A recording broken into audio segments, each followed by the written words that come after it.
Hey guys, tonight we're stepping into the suffocating darkness of a 1347 bedchamber, where something invisible yet impossibly heavy presses down on your chest. You can't move, can't scream, can't even twitch a finger as hot breath that smells like rotting meat whispers against your ear. Your eyes dart frantically in the moonlight streaming through shutters, searching for the source of this crushing weight that feels like a boulder made of malice itself. What if I told you that this exact terror, this paralyzed helplessness, was so common in medieval times that people had detailed taxonomies of the demons responsible? You probably won't survive hearing what they actually looked like, because once you know, you'll start recognizing the shadows differently. So, before you get comfortable, take a moment to like the video and subscribe, but only if you genuinely enjoy what I do here. Drop a comment with your location and what time you're listening. I love seeing where in the world people are diving into these dark historical rabbit holes with me. Now, dim the lights, maybe turn on a fan for that soft background hum, and let's ease into tonight's journey together. You're lying in your straw-stuffed mattress, the kind that crackles with every slight movement and probably harbors more insects than a medieval bestiary. The year is 1347, and you've just awakened to the most terrifying experience known to humanity.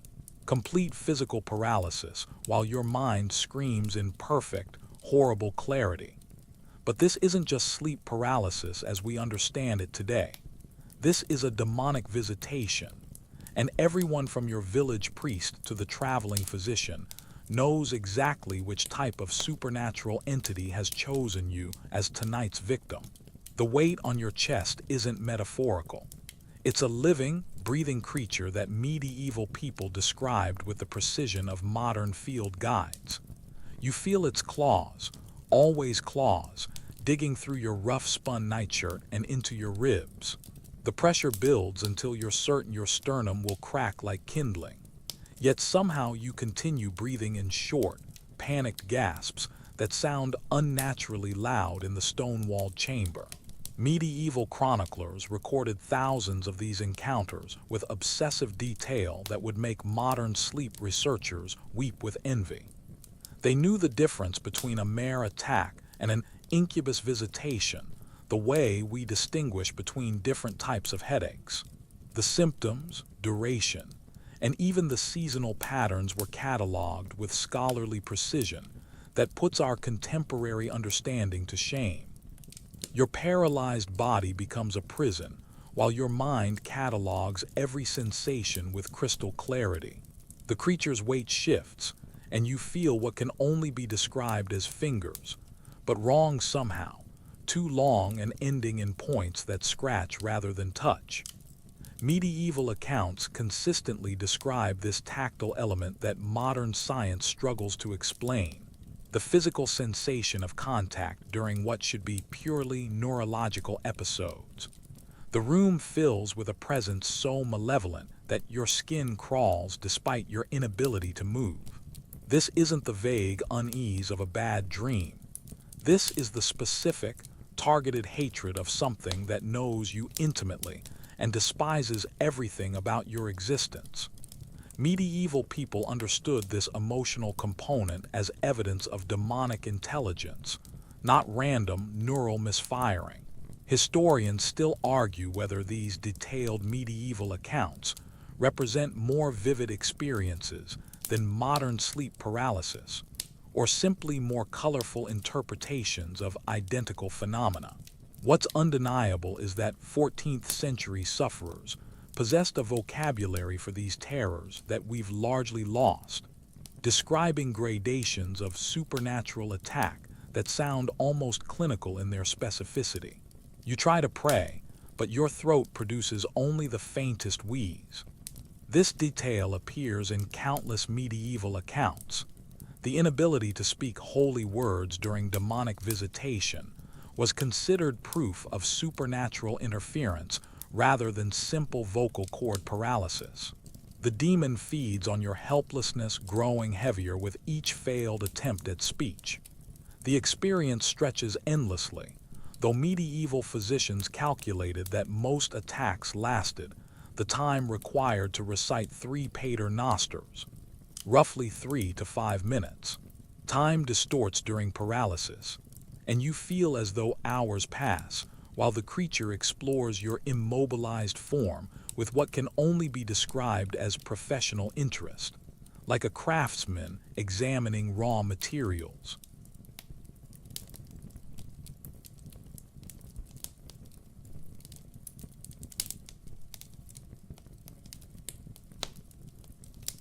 The creature pressing down on your chest has a face now, and it's worse than anything your waking mind could conjure. Medieval accounts describe the old hag with such consistent detail across different regions that scholars debate whether these represent shared cultural memories or actual encounters with something beyond current understanding. Her skin hangs in gray folds like wet parchment, and her eyes, always her eyes, burn with the cold light of dying stars. She's impossibly ancient, this crone who visits sleepers across medieval Europe, yet her strength rivals that of a blacksmith in his prime. You feel her bony knees digging into your ribs as she settles more comfortably on your chest, adjusting her position like someone claiming a favorite chair. Her weight increases gradually, methodically, as if she's testing exactly how much pressure your ribcage can withstand before cracking. The old hag's hands are perhaps the most disturbing element of these encounters. Medieval chroniclers describe fingers that extend far beyond normal human proportions, ending in yellowed nails that curve like talons.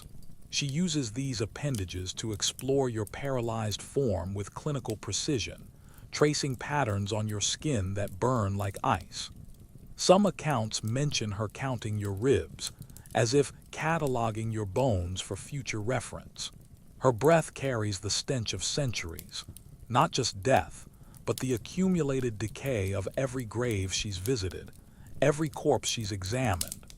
When she leans close to whisper in your ear, the words arrive in languages that predate human speech, yet somehow you understand their meaning perfectly. She's claiming ownership, marking territory, establishing dominion over your sleeping hours. Medieval physicians classified the old hag as a type of succubus, but one focused on suffocation rather than seduction. Unlike her more glamorous demonic cousins, she derives pleasure from the simple act of making breathing difficult. The medical texts describe her as particularly drawn to those suffering from melancholia or excessive phlegm, conditions that modern medicine might recognize as depression or respiratory issues. Regional variations of the old hag appear throughout medieval Europe with remarkable consistency. In Germanic regions, she's called the Druid, and witnesses report her arriving through keyholes despite her substantial physical presence. French accounts describe La Cauquemer, who leaves behind the smell of sulfur and sometimes visible bruises on her victims' chests. English chroniclers write of the nightmare, though this creature often takes equine form rather than appearing as an aged woman. The hag's clothing deserves special mention in medieval accounts. She typically wears burial shrouds or the tattered remains of religious habits, suggesting she might be the restless spirit of a nun or abbess who died in sin. Some descriptions include jewelry made from human teeth or hair, accessories that rattle softly as she moves. The sound of her approach, a shuffling gait accompanied by the whisper of fabric against stone, often precedes the paralysis itself. Historians still argue whether the old hag represents a specific type of sleep paralysis hallucination, or a cultural archetype that shaped how people interpreted their experiences. What's fascinating is how her description remains consistent across social classes and geographic regions, suggesting either a shared neurological phenomenon or something more mysterious. You notice her examining your face with the intensity of a portrait artist, memorizing every feature for reasons you don't want to contemplate. Medieval accounts often mention this visual cataloging, as if the hag were creating detailed records of her victims. Some chroniclers theorized she was gathering information for other demonic entities, serving as a scout for more dangerous supernatural forces. The old hag's visits follow patterns that medieval physicians documented with surprising scientific rigor. She appears most frequently during the hours between midnight and dawn, particularly on nights when the moon is dark. Victims report increased activity during Lent and other periods of religious fasting, leading some scholars to connect her appearances with states of physical weakness or spiritual vulnerability. Her departure is as sudden as her arrival. One moment you're trapped beneath her crushing weight, the next you're alone in your bed, gasping like a landed fish and wondering if the lingering smell of decay is real or imagined. Medieval accounts consistently describe this abrupt transition, as if the hag simply dissolves back into whatever realm spawned her. The psychological aftermath of old hag encounters was well documented in medieval medical texts. Victims often developed chronic insomnia, fearing sleep itself more than any waking danger. Some sought refuge in monasteries, believing constant prayer might protect them from future visitations. Others turned to folk remedies and protective charms, creating a thriving. The weight on your chest shifts, and suddenly the crushing presence transforms into something far more disturbing, a creature of impossible beauty whose very perfection makes your skin crawl with wrongness. You're no longer dealing with the old hag's straightforward malevolence. This is an incubus, and medieval accounts describe these sexual demons with a clinical precision that would make modern researchers blush. The incubus appears as the most attractive person you've ever seen, but there's something fundamentally off about his proportions. His limbs are too long, his smile too wide, and his eyes reflect light like a cat's in the darkness. Medieval chroniclers noted that incubi never quite look human upon close inspection. There's always some detail that betrays their supernatural nature, whether it's backward-bending joints or skin that's too perfect to be real. Unlike the old hag's crushing weight, the incubus brings a different kind of paralysis, one mixed with unwanted arousal that medieval people understood as demonic manipulation of the body's humors. You feel your flesh responding against your will, and this betrayal by your own body was considered one of the most damaging aspects of incubus encounters. Medieval physicians wrote extensively about the shame and spiritual contamination that followed these visitations. The incubus speaks in a voice like honey mixed with poison, promising pleasures that your conscious mind rejects, but your paralyzed body cannot resist. Medieval accounts describe these creatures as master manipulators who know exactly which psychological buttons to press.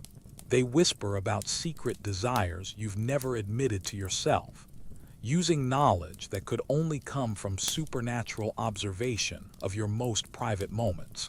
Female victims faced their own demonic visitor, the succubus, whose beauty was described as literally supernatural. Medieval chroniclers noted that succubi appeared as idealized versions of contemporary beauty standards: pale skin, high foreheads, and impossibly small waists. But like their male counterparts, they possessed subtle wrongness that marked them as inhuman, perhaps eyes that never blinked or hair that moved without wind. The sexual nature of these encounters created enormous theological problems for medieval Christianity. How could demons engage in physical acts with humans? Church scholars developed elaborate theories about demonic shapeshifting and the manipulation of bodily humors to explain these experiences.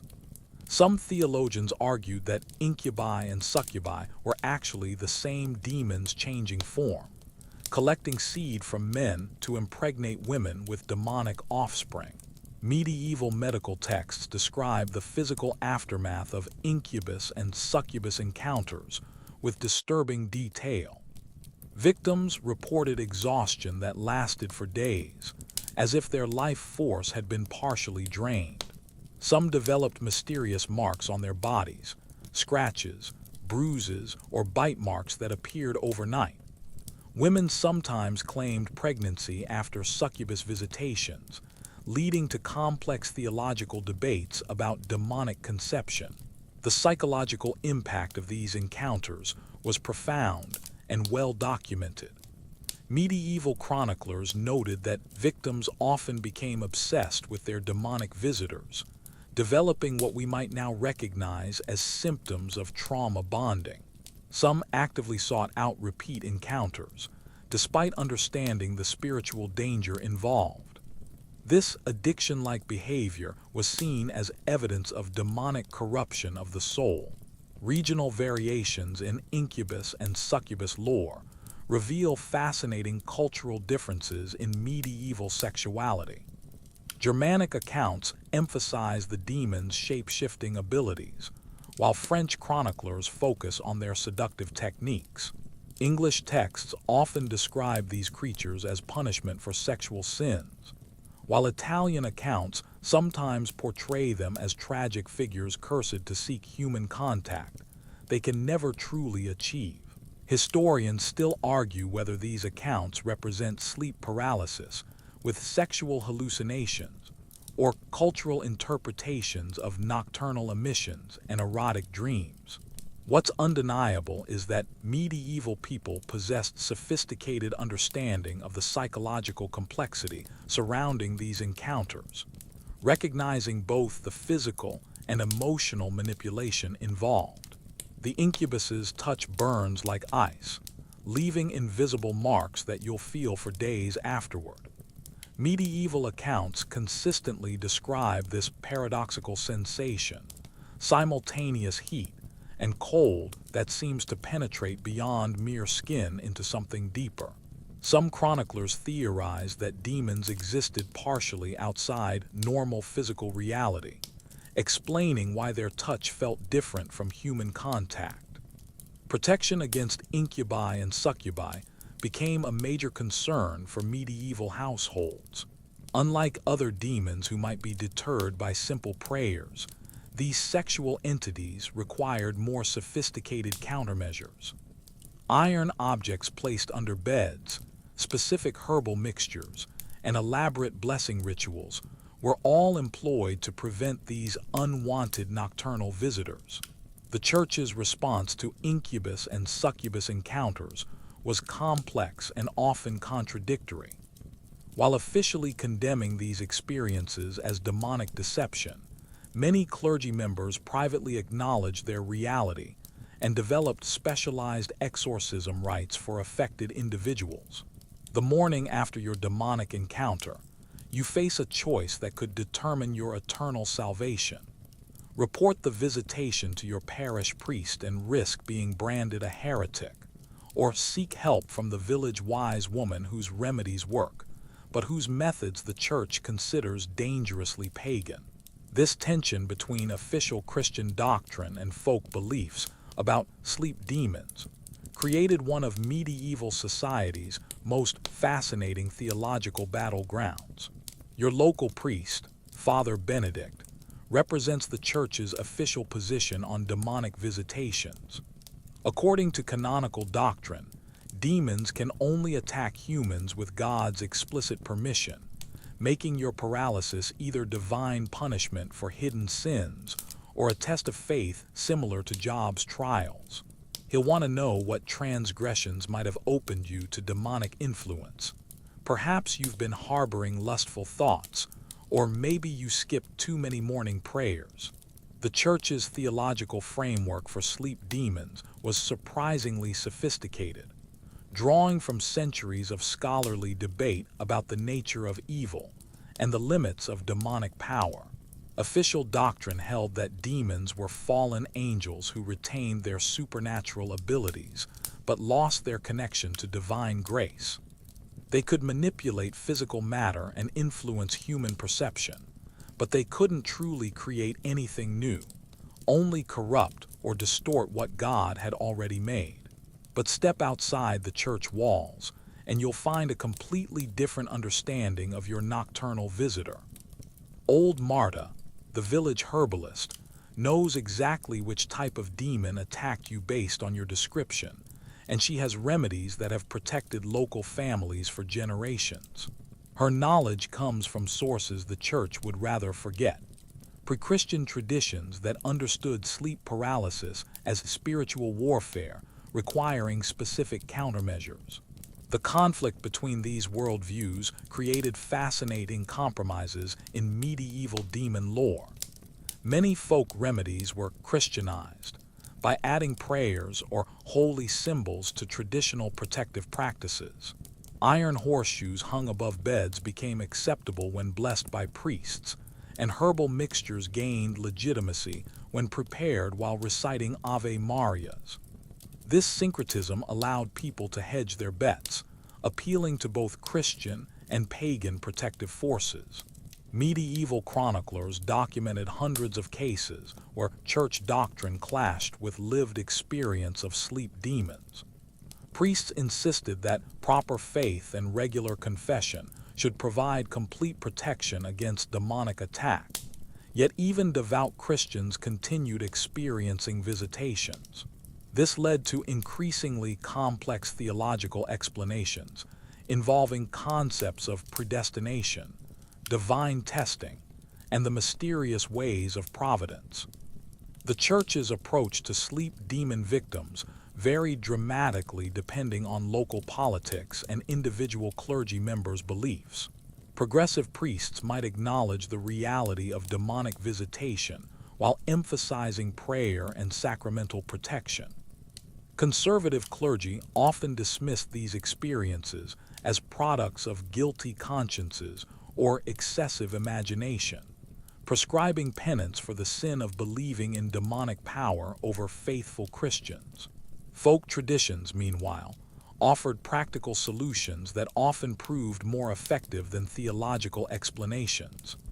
Village wise women maintained detailed knowledge of which demons appeared during which seasons, what types of people they preferred to attack, and which protective measures actually worked. This empirical approach to supernatural threats created a parallel system of knowledge that the church couldn't entirely suppress. Historians still argue whether this tension between official and folk beliefs strengthened or weakened medieval Christianity. Some scholars suggest that acknowledging demonic reality made faith more relevant to daily life, while others argue that folk remedies undermined clerical authority and encouraged superstitious thinking.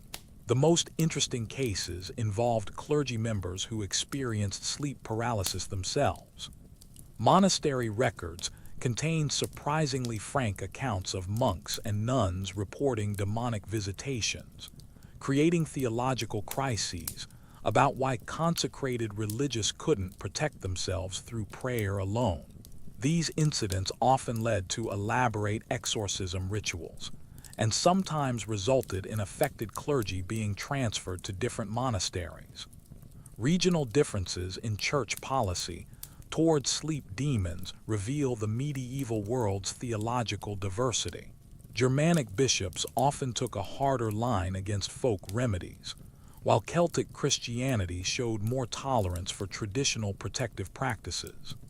Italian clergy developed sophisticated demonological theories that attempted to reconcile folk knowledge with scholastic theology. The rise of university-trained theologians in the later medieval period brought new scholarly rigor to demon studies. Scholars like Thomas Aquinas developed detailed theories about demonic capabilities and limitations, creating frameworks that attempted to explain sleep paralysis within Orthodox Christian doctrine. These academic approaches often conflicted with both folk wisdom and pastoral experience. Village communities developed their own informal hierarchies for dealing with sleep demons. Certain individuals were recognized as particularly skilled at identifying demonic types and recommending appropriate countermeasures.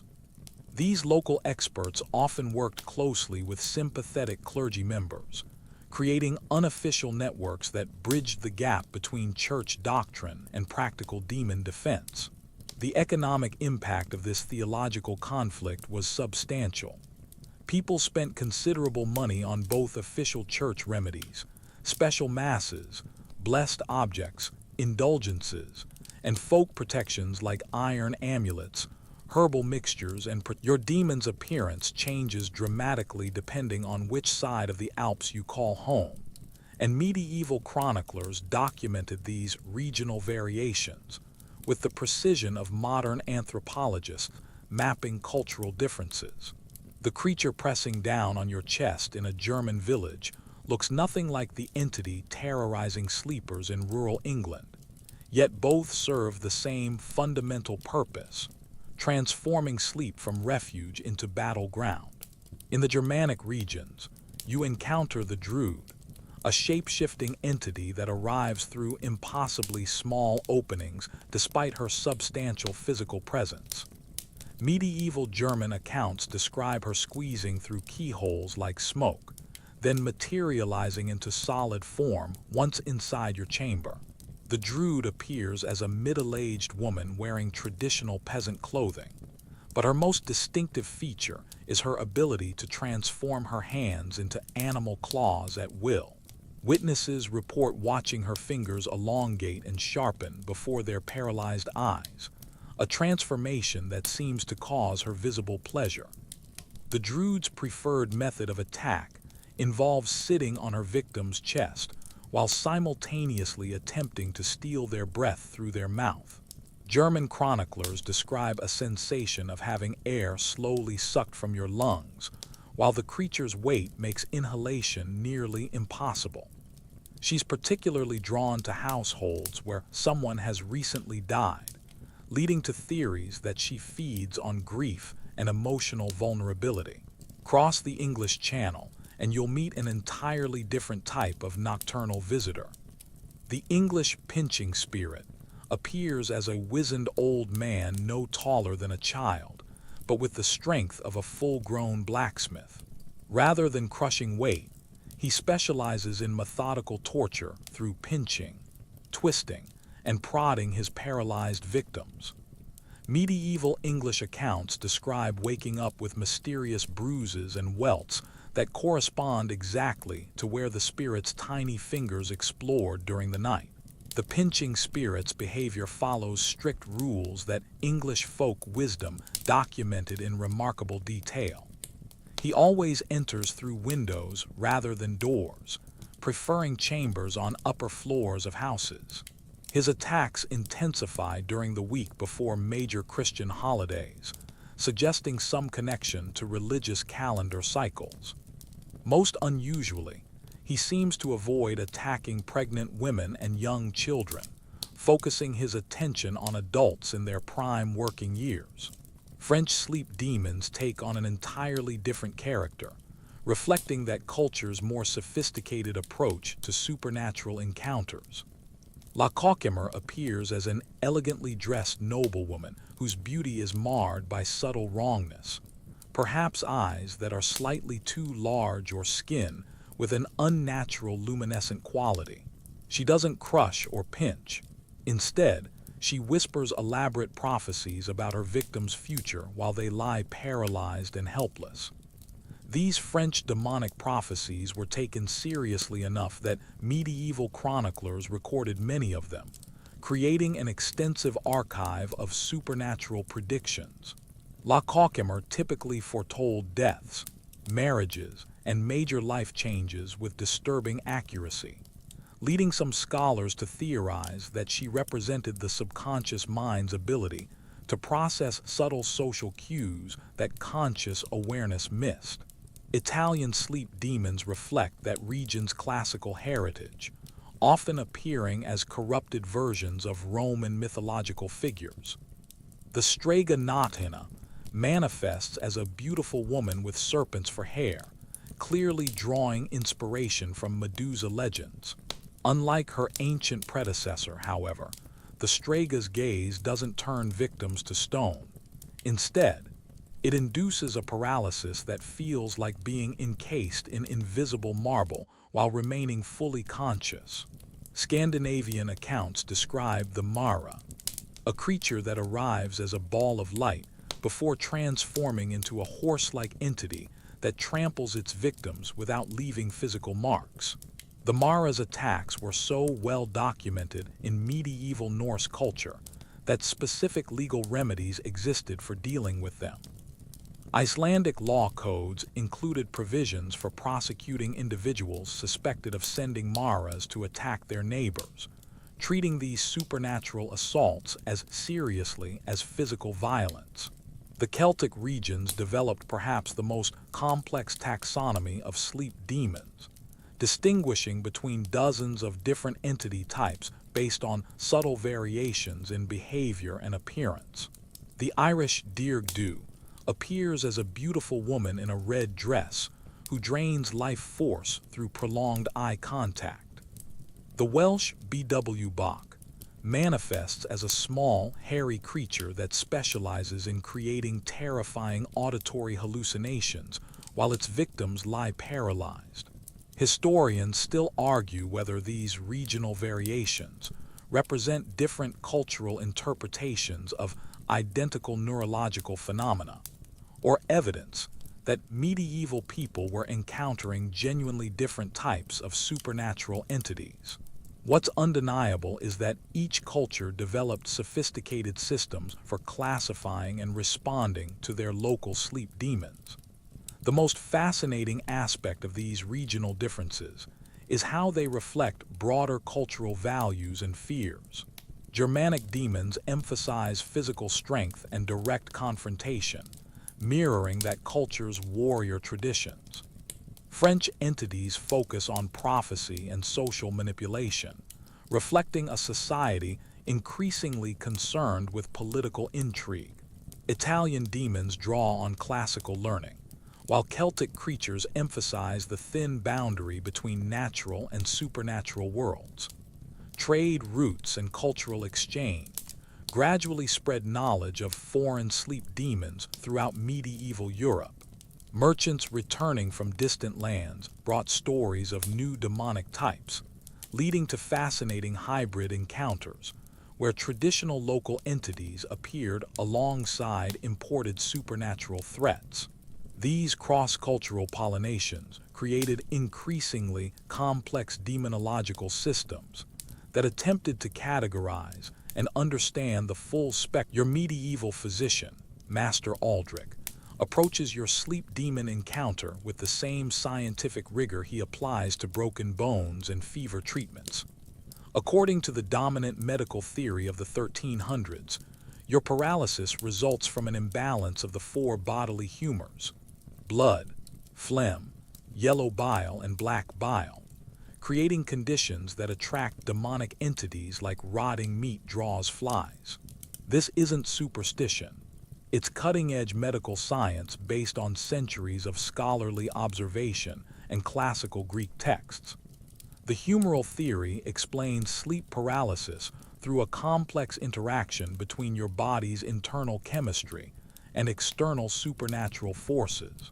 Master Aldrich examines your pulse, studies your urine color, and asks detailed questions about your recent diet to determine which humor has fallen out of balance. Too much phlegm creates cold, moist conditions that demons find comfortable, while excess black bile generates the melancholic temperament that makes you particularly vulnerable to nocturnal attacks. Medieval physicians understood that sleep demons preferentially target individuals with specific humoral imbalances, much like modern doctors recognize that certain conditions predispose patients to particular illnesses. If you're naturally phlegmatic, prone to sluggishness and excessive moisture, you're more likely to attract the old hag, who feeds on stagnant energy. Choleric individuals with their hot, dry temperaments tend to encounter more aggressive demons like incubi and succubi. The timing of your attack provides crucial diagnostic information. Demons typically strike during the hours when your dominant humor is at its weakest, creating windows of vulnerability that skilled physicians can predict and prevent. If you're sanguine, expect attacks around dawn when blood naturally cools. Melancholic individuals face their greatest danger during the deep night hours when black bile reaches its peak concentration. Master Aldrich's treatment approach combines dietary modification, herbal remedies, and bloodletting to restore humoral balance and eliminate the conditions that attracted your demonic visitor. He prescribes warming foods like ginger and cinnamon to counteract excess phlegm, while recommending cooling herbs like lettuce and cucumber for patients with too much yellow bile. The goal isn't just symptom relief, it's fundamental rebalancing of your body's supernatural attractiveness. Bloodletting plays a crucial role in medieval sleep demon treatment, but not for the reasons you might expect.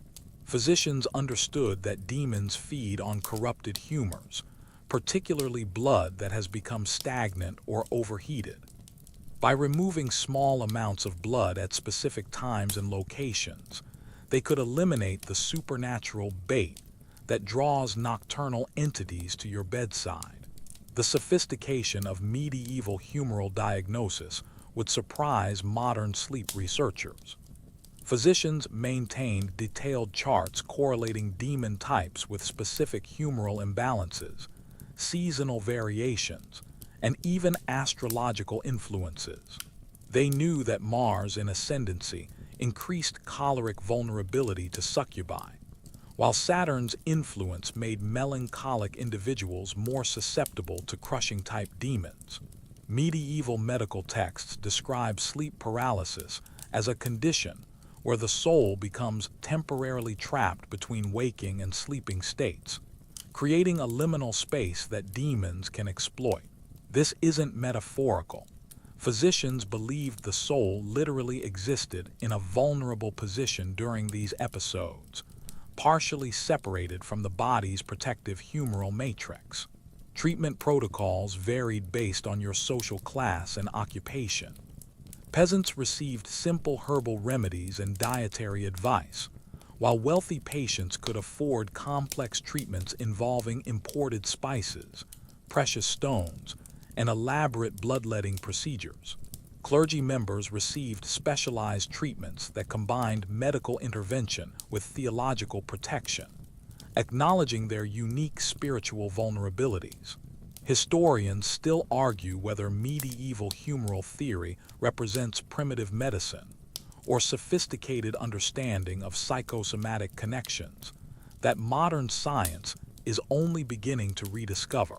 What's undeniable is that many patients reported significant improvement following humoral rebalancing treatments, suggesting these approaches addressed real physiological factors underlying sleep paralysis.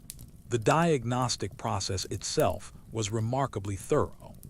Master Aldrich would examine your sleeping chamber for humoral imbalances, too much moisture from poor ventilation, excessive heat from improperly positioned fireplaces, or cold drafts that could disrupt your body's natural temperature regulation. Environmental factors were considered as important as internal humoral balance in preventing future demonic encounters. Medieval physicians recognized that sleep demon attacks often clustered in families, leading to theories about inherited humoral predispositions. If your father experienced regular visitations, you were considered at higher risk for developing similar vulnerabilities. This hereditary component was addressed through preventive treatments beginning in childhood, including dietary modifications and regular humoral monitoring. The relationship between physical health and demonic vulnerability was well documented in medieval medical literature. Patients recovering from serious illnesses were considered particularly susceptible to sleep demons, as their weakened humoral systems couldn't maintain proper supernatural defenses. Post-illness treatment protocols included specific measures to prevent demonic exploitation of temporary vulnerability. Seasonal variations in sleep demon activity were explained through humoral theories, sophisticated understanding of environmental influences on bodily balance. Winter's cold, moist conditions favored phlegmatic demons, while summer's heat attracted choleric entities. Physicians adjusted their treatments accordingly, prescribing different remedies for the same patient depending on the time of year. The most advanced medieval physicians understood that emotional states could dramatically alter humoral balance, making psychological factors crucial in sleep demon prevention. Grief, anger, and fear all created specific humoral imbalances that attracted corresponding demonic types. Treatment therefore included counseling and emotional support alongside physical remedies. Medieval medical schools taught detailed courses on demonic medicine, treating supernatural encounters as legitimate medical phenomena requiring scientific study. Students learned to recognize the subtle signs of humoral imbalance that preceded demonic attacks, developing diagnostic skills that modern sleep medicine is only beginning to appreciate. Master Aldrich's treatment success rate was surprisingly high, with many patients reporting complete cessation of sleep demon encounters following humoral rebalancing therapy. Whether this resulted from addressing underlying physiological factors or simply providing psychological comfort through Brother Thomas awakens in his monastery cell to find something that shouldn't exist pressing down on his consecrated chest, and his carefully recorded account will become one of medieval Christianity's most troubling theological puzzles. The year is 1348, and this Benedictine monk's encounter with a sleep demon challenges everything the Church teaches about divine protection and the power of holy orders. His detailed journal entry, preserved in the monastery's archives, describes an entity that seemed to mock his religious vows with every crushing breath.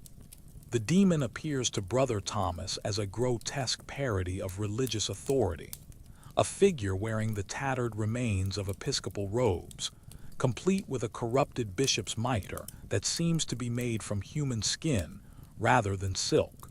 The creature's face combines the worst features of every abbot who ever terrorized novices: cruel eyes that burn with unholy intelligence, a mouth that stretches too wide when it smiles, and hands that end in claws despite wearing ornate religious rings.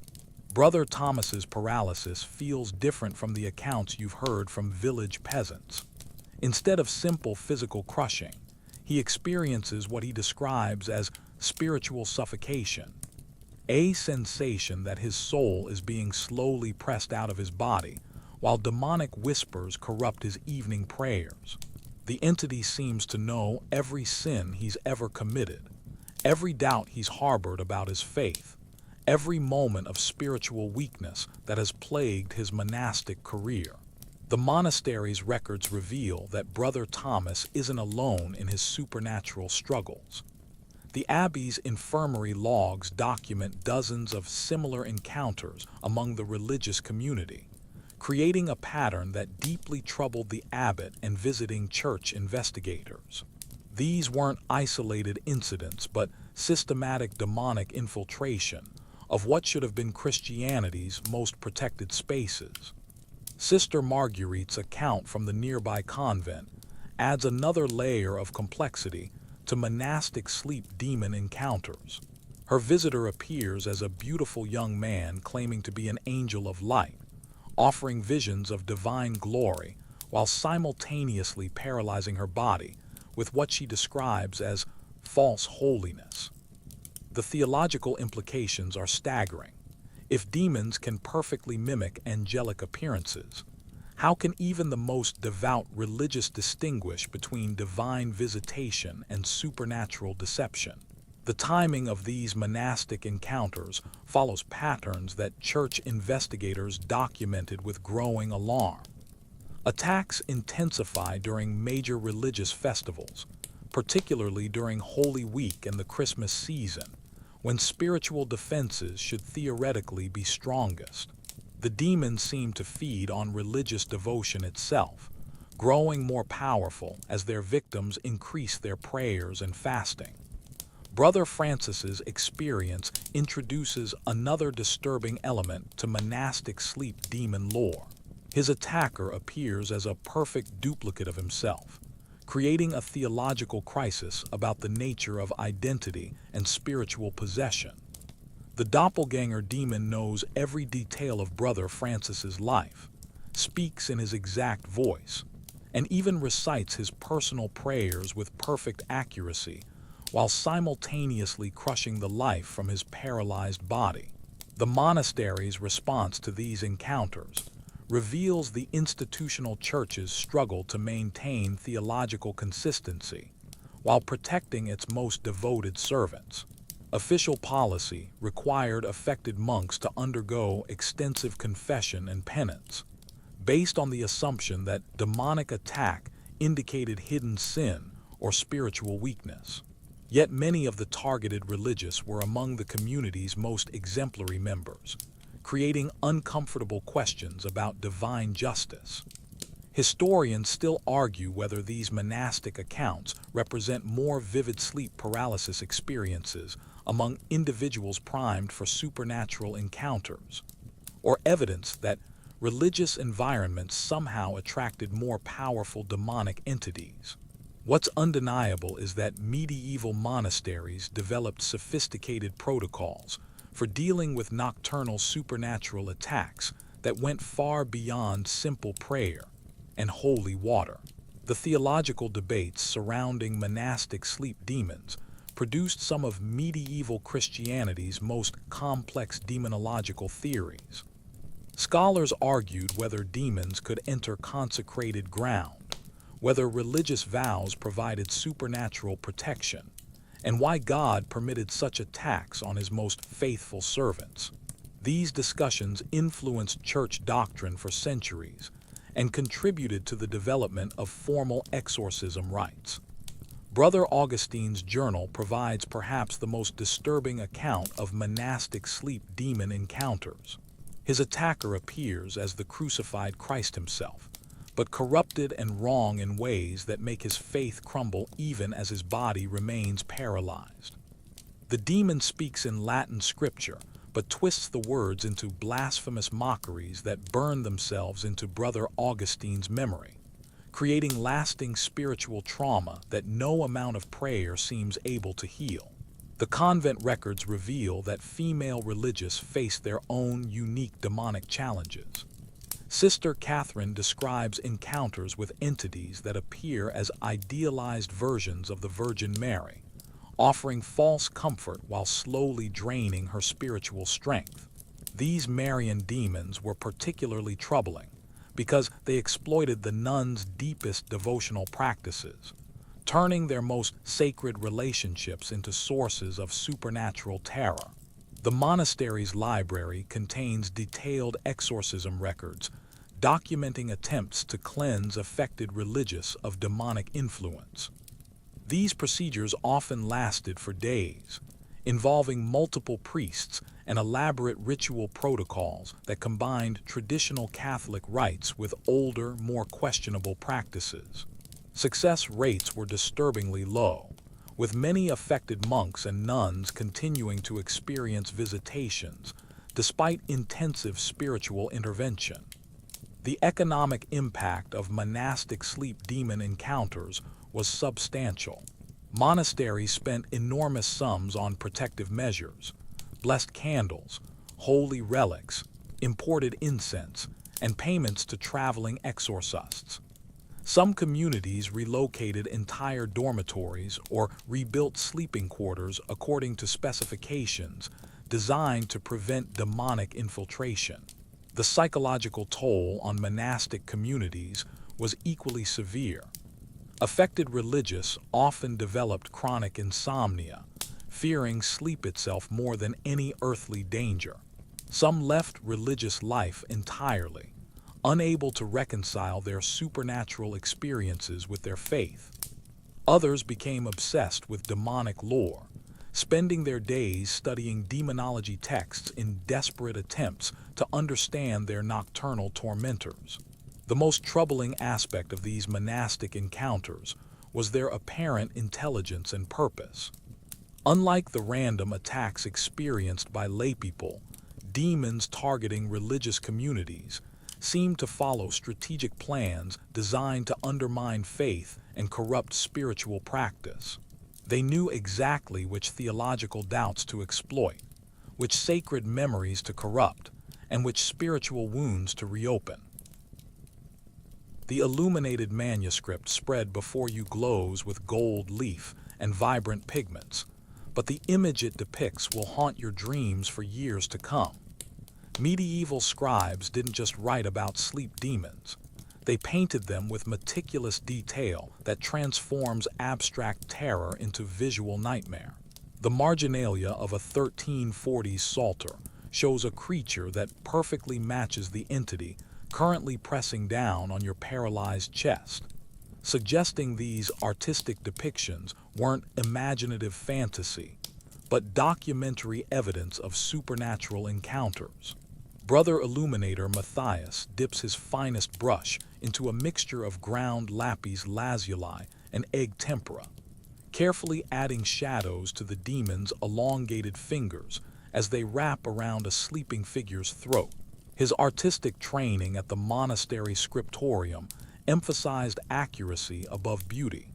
These illustrations serve as identification guides for future generations who might encounter similar entities.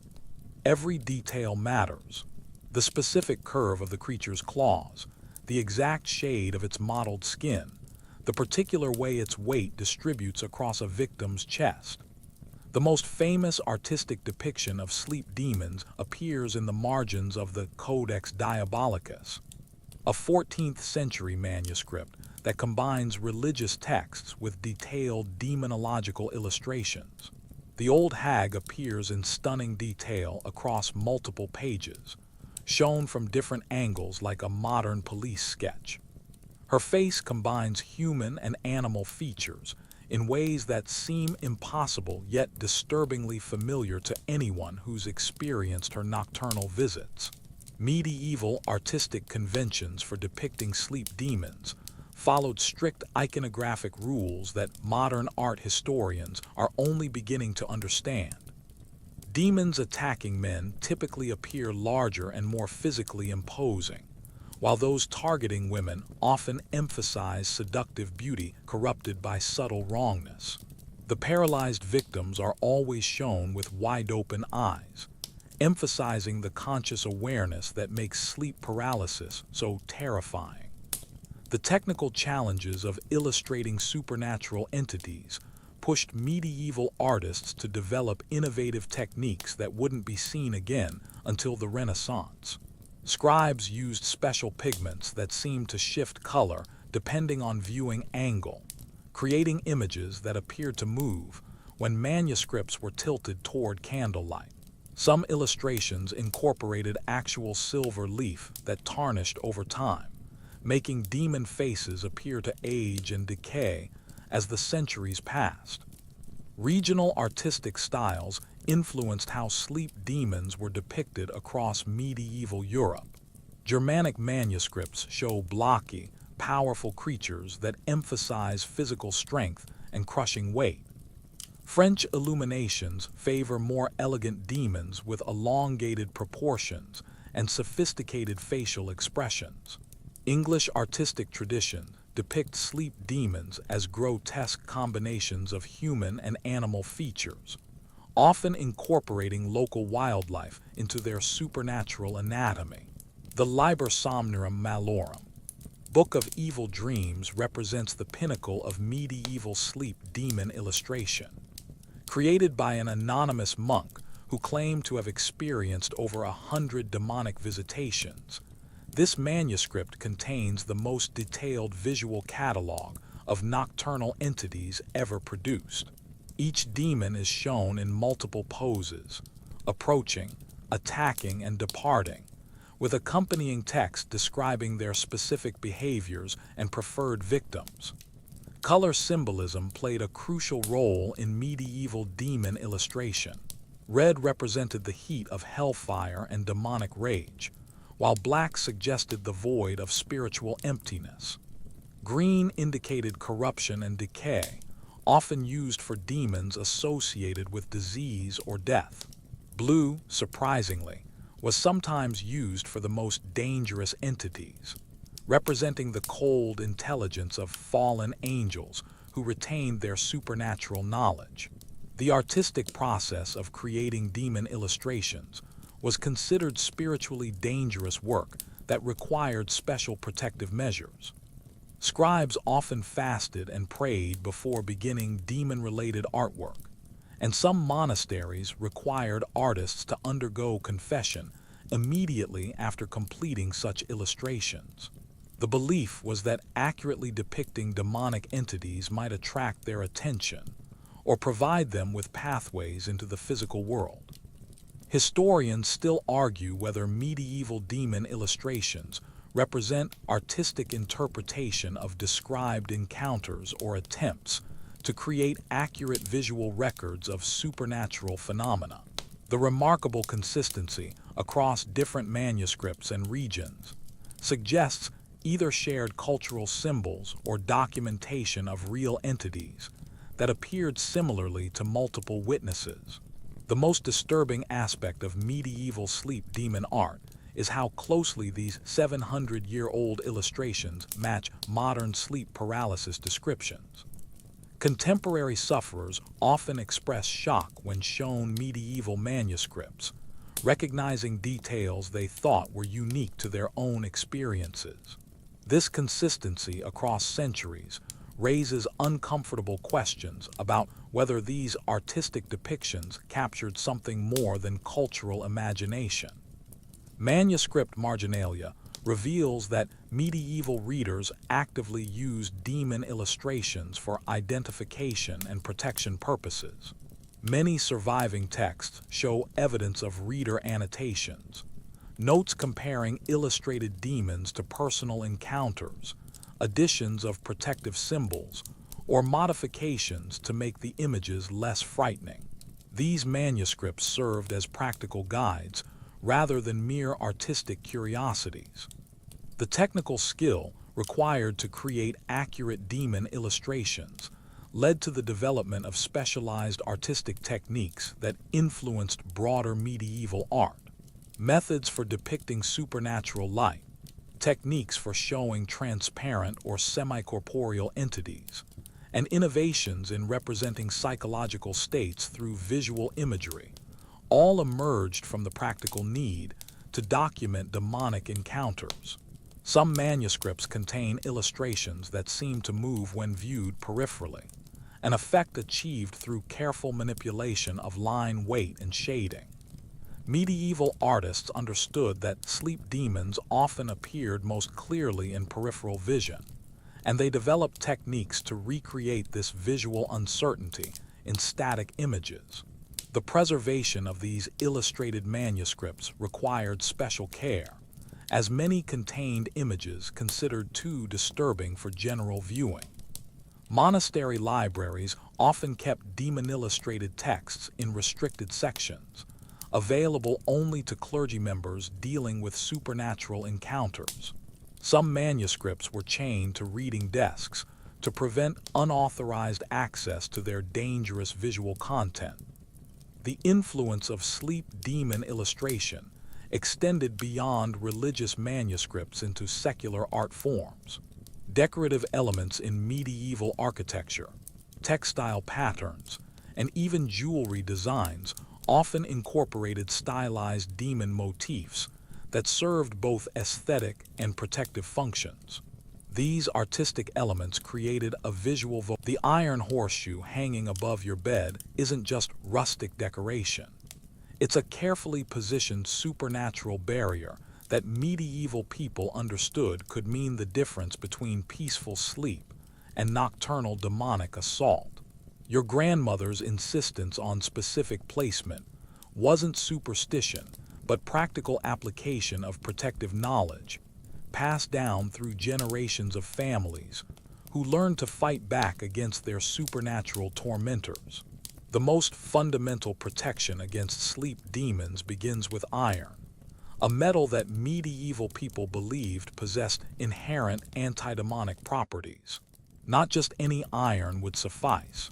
It had to be cold forged by a blacksmith during specific lunar phases, blessed by a priest who had never committed mortal sin, and positioned according to precise geometric principles that created invisible barriers around your sleeping space.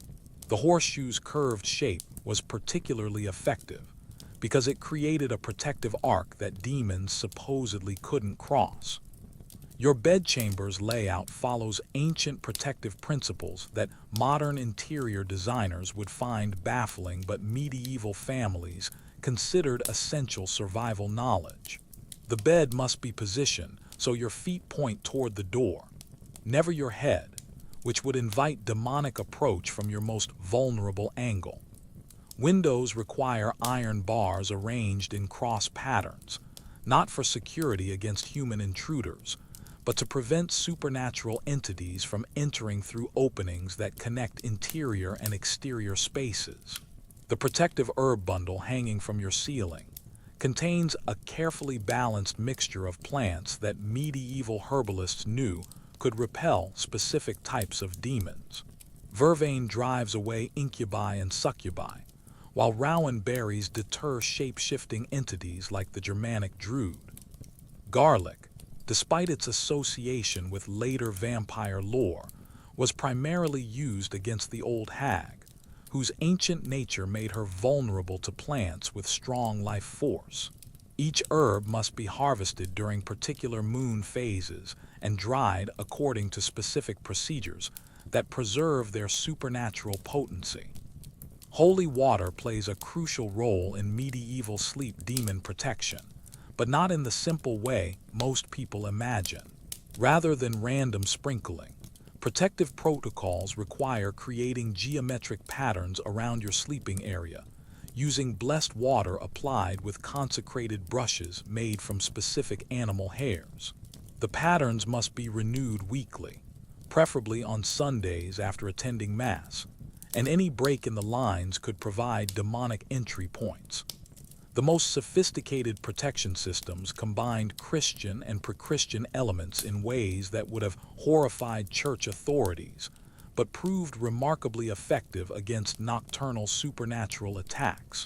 A typical medieval bedroom might contain blessed crucifixes positioned at cardinal points, iron nails driven into walls according to ancient geometric formulas, and protective charms that invoked both Jesus Christ and older protective deities, whose names were carefully disguised within Christian prayers.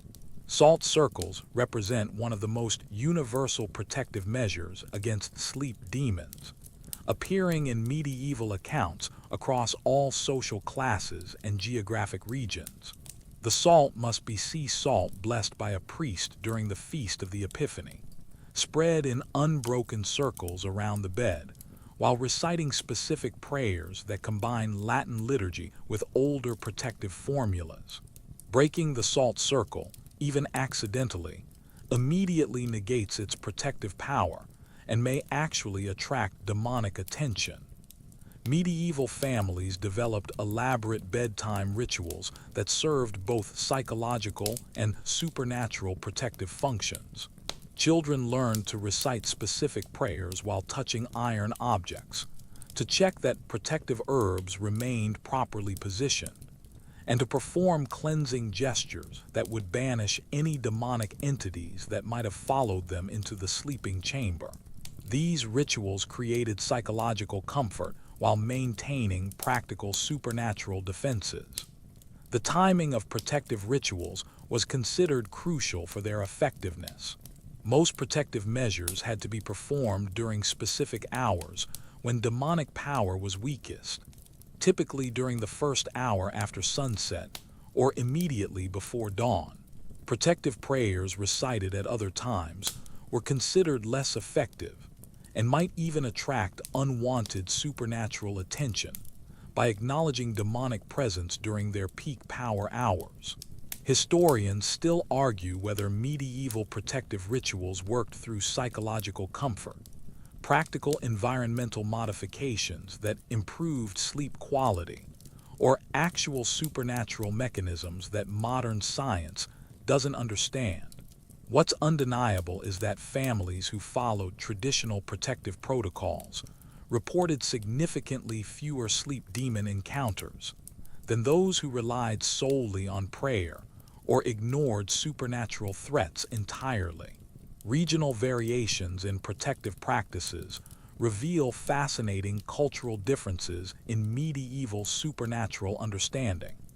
Germanic traditions emphasized physical barriers and aggressive countermeasures, while Celtic practices focused on harmony and negotiation with supernatural forces.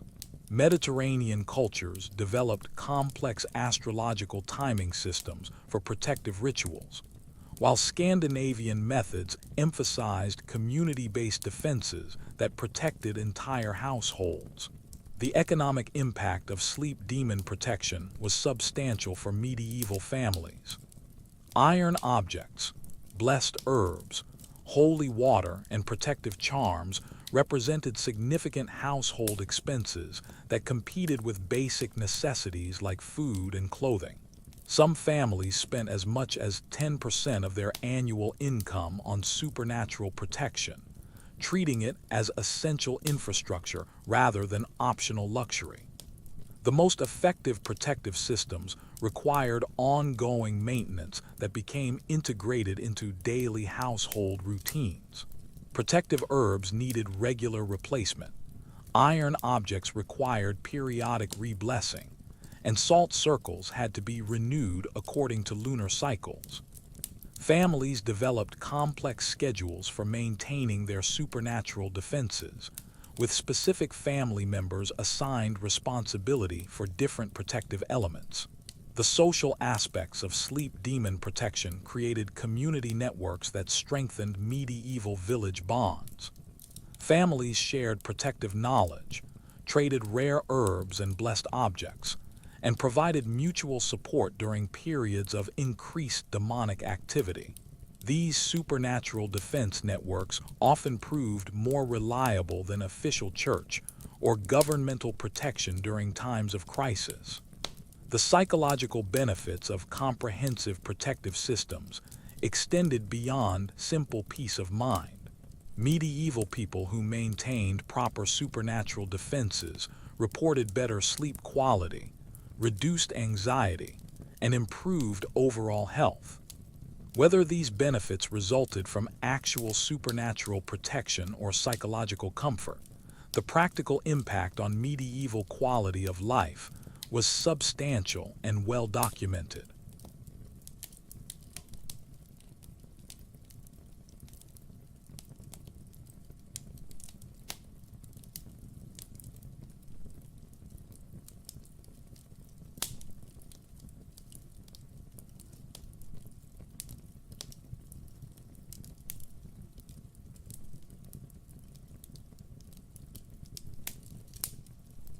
The creature sitting on your chest bears little resemblance to the ethereal demons of theological treatises.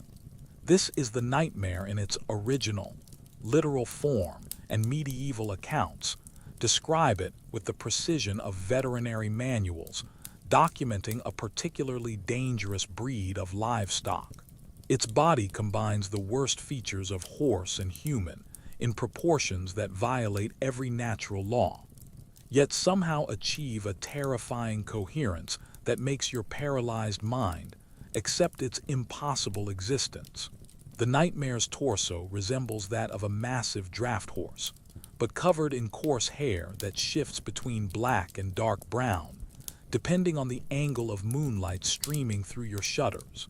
Its chest is broad enough to completely cover your own, and you feel every breath it takes as a crushing weight that makes your ribs creak like old ship timbers. Medieval chroniclers noted that the creature's breathing follows an unnaturally slow rhythm, roughly half the rate of normal horse respiration, creating a hypnotic cadence that seems designed to synchronize with your own panicked heartbeat. The head is where the nightmare's true horror reveals itself. From the neck up, it possesses distinctly human features, but enlarged and distorted in ways that suggest intelligence corrupted by centuries of malevolent purpose. Its face is that of a middle-aged man with deep-set eyes that reflect light like an animal's, and a mouth that stretches too wide when it smiles, revealing teeth that are neither fully human nor completely equine. Medieval accounts consistently describe these facial features, suggesting either remarkable consistency in hallucinations or documentation of an actual entity. The nightmare's limbs present perhaps its most disturbing aspect. Its arms are human in basic structure, but elongated beyond normal proportions, ending in hands that possess both human fingers and something resembling hooves. These appendages allow it to grip your bedding, while simultaneously supporting its massive weight, creating the sensation of being pinned by something that shouldn't be able to maintain its position on your narrow, sleeping surface.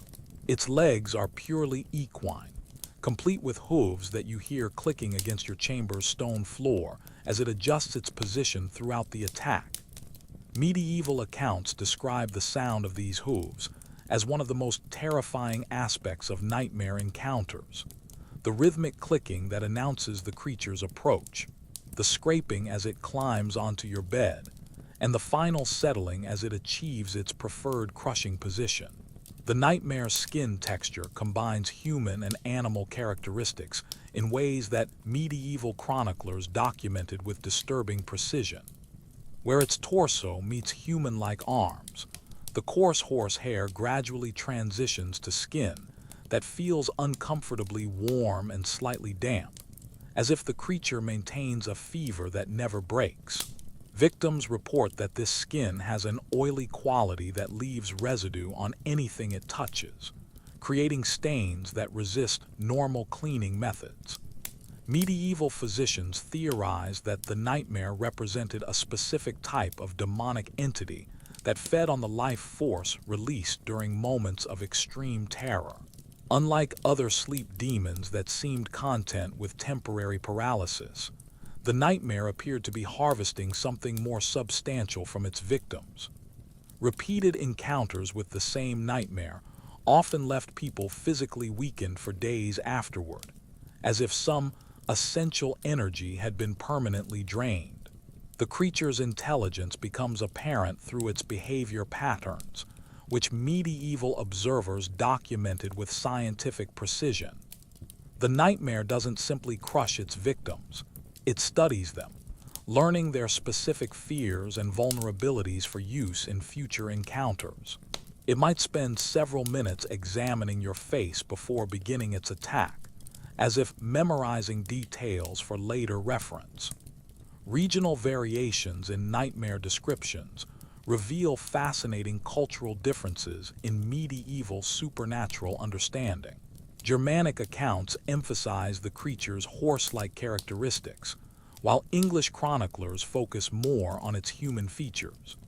French descriptions often include details about the nightmare's clothing, tattered garments that suggest it might once have been human before its transformation into something monstrous. The nightmare's preferred victims follow patterns that medieval scholars documented extensively.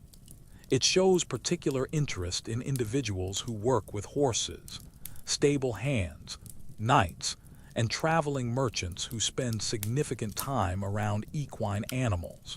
This preference led to theories that the nightmare might be a corrupted horse spirit, or the ghost of a particularly malevolent animal that had achieved supernatural status after death.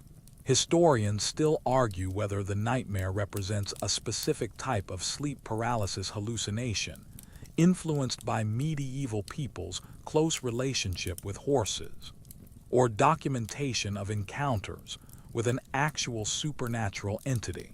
What's undeniable is that nightmare accounts show remarkable consistency across different regions and time periods, suggesting either shared cultural symbols or experiences with something beyond normal explanation. The nightmare's departure follows a specific pattern that medieval chroniclers recorded with obsessive detail. Rather than simply vanishing like other sleep demons, it slowly dismounts from its victim's chest, backing away while maintaining eye contact until it reaches the chamber's threshold. Only then does it turn and leave, its hoofbeats echoing in the corridor until they fade into silence that somehow feels more ominous than the creature's presence. The psychological impact of nightmare encounters was particularly severe because of the creature's apparent intelligence and memory. Unlike random demonic attacks, nightmare visitations felt personal and targeted, as if the entity had chosen its victim for specific reasons. This sense of being hunted by an intelligent supernatural predator created lasting trauma that medieval physicians struggled to treat effectively. The economic impact of nightmare encounters extended beyond individual suffering to affect entire communities dependent on horse-related activities. Stable workers who experienced repeated visitations often abandoned their professions, leading to labor shortages in crucial agricultural and transportation sectors. Some medieval towns developed specialized support systems for nightmare victims, recognizing that these supernatural attacks. Your social status determines not just what you eat for dinner or where you sleep, but which type of demon visits your bedchamber when darkness falls across medieval Europe. The creature pressing down on your chest tonight looks dramatically different depending on whether you're a peasant sleeping on straw or a noble resting between silk sheets. And medieval chroniclers documented these class-based variations with the precision of sociologists mapping economic inequality. If you're a peasant farmer, your sleep demon appears as a practical, working-class entity that reflects your daily struggles with survival and labor. The creature crushing your chest resembles a grotesquely enlarged version of the animals you tend, perhaps a massive pig with human intelligence gleaming in its small eyes, or a cow-like entity whose udders drip something that definitely isn't milk onto your rough-spun blankets. These agricultural demons seem to understand poverty intimately, whispering about failed harvests and unpaid debts, while their weight makes breathing nearly impossible. The peasant-class sleep demons show particular cruelty in their choice of torments, focusing on fears that wealthy people never experience. Your demonic visitor might appear as a tax collector with supernatural powers, demanding payments you can't afford while pinning you helplessly to your straw mattress. Or it manifests as a landlord whose face has been replaced by a gaping void, threatening eviction from properties that exist only in nightmare logic, but feel more real than your actual hovel. Medieval chroniclers noted that peasant sleep demons often incorporated elements of manual labor into their attacks. The entity might appear to be grinding grain on your chest, using your ribcage as a millstone while humming work songs in voices that sound almost familiar. These labor-themed torments reflected the grinding poverty that defined peasant existence, where even supernatural encounters were shaped by economic desperation. Artisan-class sleep demons represent a fascinating middle ground between peasant and noble supernatural experiences. If you're a blacksmith, your demon appears as a corrupted version of your own craft, perhaps a creature made entirely of twisted iron that heats itself red-hot while sitting on your chest, or an entity that hammers rhythmically on your ribs as if forging them into new shapes. The smell of sulfur and hot metal fills your nostrils, creating sensory experiences that blur the line between nightmare and occupational hazard. Merchant families encounter sleep demons that reflect their complex relationship with money and trade. Your nocturnal visitor might appear as a customer who never pays, counting invisible coins on your paralyzed chest while discussing business deals that make no sense, but somehow fill you with dread. These commercial demons understand the anxiety of economic uncertainty, whispering about market crashes and failed investments, while their weight grows heavier with each imaginary transaction. Noble sleep demons operate on an entirely different level of sophistication, reflecting the complex social and political pressures that define aristocratic life. If you're sleeping in a castle, your demon appears as a corrupted courtier who knows every secret scandal in your family history. It might manifest as a rival noble whose face shifts between familiar and monstrous, discussing political alliances while slowly crushing the breath from your lungs with aristocratic precision. The most disturbing aspect of noble-class sleep demons is their intimate knowledge of court politics and family secrets. Your supernatural visitor recites details about inheritance disputes, illegitimate children, and political conspiracies that you thought were completely private. This insider knowledge creates a level of psychological terror that peasant demons, focused on simpler survival fears, rarely achieve. Royal sleep demons represent the pinnacle of supernatural sophistication, appearing to kings and queens as entities that understand the burden of absolute power. Medieval chroniclers describe royal demonic encounters that involve creatures claiming to be the ghosts of murdered predecessors, offering political advice while simultaneously threatening to crush the life from their royal victims. These encounters often included prophecies about dynastic succession that proved disturbingly accurate. The clothing and accessories of class-specific sleep demons reflected medieval social hierarchies with remarkable precision. Peasant demons wore tattered work clothes or appeared naked and bestial, while noble demons dressed in corrupted versions of court fashion, silk robes that seemed to be made from human skin, or jewelry that incorporated human teeth and bones into otherwise elegant designs.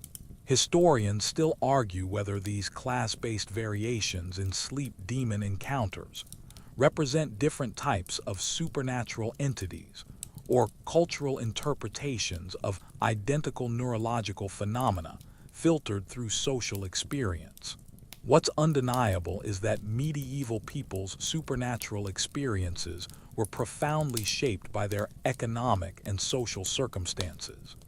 The treatment options available for sleep demon encounters varied dramatically based on social class. Peasants relied on folk remedies and community support, while wealthy families could afford elaborate exorcism ceremonies involving multiple priests and expensive blessed objects. This inequality in supernatural healthcare created additional layers of class resentment that sometimes manifested in the demonic encounters themselves. The documentation of class-based sleep demon variations was itself influenced by social hierarchy. Noble encounters were recorded in detail by educated scribes, while peasant experiences survived primarily through oral tradition that was only occasionally preserved in written form. This documentary bias means we know far more about aristocratic supernatural experiences than those of common people. The economic impact of sleep demon encounters also varied by social class. Wealthy families treated supernatural attacks as expensive inconveniences that required professional intervention, while peasant families often faced economic ruin if the primary breadwinner became too terrified to work effectively. Some medieval communities developed informal insurance systems to support families affected by persistent demonic activity. The social stigma associated with sleep demon encounters followed class lines as well. Nobles who reported supernatural attacks were often taken seriously and provided with resources for treatment, while peasants faced skepticism and accusations of attention-seeking or mental instability. This differential treatment created additional psychological trauma that may have intensified the supernatural experiences themselves. The most fascinating aspect of class-based sleep demon variations is how they reflected medieval society's understanding of social mobility and economic. The Black Death sweeps across Europe like God's own scythe, and in its wake, the boundary between the living and the dead becomes dangerously thin, creating perfect conditions for sleep demons to multiply like plague rats in a granary. You're living through 1348, watching neighbors die by the dozens, and the constant presence of death has transformed your nightly rest into a supernatural battleground, where demons feed on the collective terror of a civilization watching itself collapse. The plague years create a perfect storm of conditions that medieval chroniclers recognized as ideal for demonic activity. Weakened immune systems make people more susceptible to supernatural attack, while the psychological trauma of watching loved ones die creates the emotional vulnerability that sleep demons exploit with ruthless efficiency. Your body, already fighting a losing battle against disease, lacks the spiritual strength to maintain proper supernatural defenses during sleep. Medieval physicians documented a dramatic increase in sleep paralysis cases during plague outbreaks, but their explanations went far beyond simple medical correlation. They understood that mass death events created what they called spiritual miasma, a supernatural contamination that hung over affected communities like invisible fog. This demonic atmosphere made everyone more vulnerable to nocturnal attacks, regardless of their individual health status or spiritual devotion. The sleep demons that appear during plague years are different from their peacetime counterparts, reflecting the apocalyptic atmosphere that pervades medieval society. Instead of the familiar old hag or regional variations, you encounter entities that seem to be made from the plague itself, creatures whose skin shows the characteristic black boils of the disease, whose breath carries the sweet stench of mass graves, and whose touch leaves marks that resemble plague symptoms. Your demon visitor tonight appears as someone you knew who died from the plague, but corrupted and wrong in ways that make you question whether they were ever truly human. Perhaps it's your neighbor Willem, whose family you helped bury last week, but his face now shows the telltale signs of advanced decomposition, while his eyes burn with malevolent intelligence. He speaks in his familiar voice about everyday concerns, the weather, crop prices, village gossip, while slowly crushing the life from your paralyzed chest. The psychological impact of plague-era sleep demons was particularly devastating because they often took the forms of recently deceased loved ones. Medieval chroniclers describe victims who became afraid to sleep, not just because of physical paralysis, but because they couldn't bear to see corrupted versions of their dead children, spouses, or parents. This emotional torture created a secondary epidemic of insomnia that further weakened communities already struggling with disease and death. Medieval clergy struggled to explain why God permitted increased demonic activity during times when faithful Christians were already suffering from plague. Some theologians argued that mass death created opportunities for demons to escape from hell, while others suggested that collective sin had weakened divine protection over entire communities. These theological debates raged in monastery libraries, while ordinary people faced nightly supernatural attacks with little official guidance. The most disturbing aspect of plague-era sleep demons was their apparent knowledge of who would die next. Victims reported encounters where demonic entities provided accurate predictions about upcoming deaths in their communities, creating additional psychological trauma as people waited to see if the supernatural prophecies would prove true. Medieval chroniclers documented numerous cases where sleep demon predictions preceded actual plague deaths by days or weeks. Regional variations in plague-era sleep demon encounters reflected different cultural approaches to mass death and social collapse.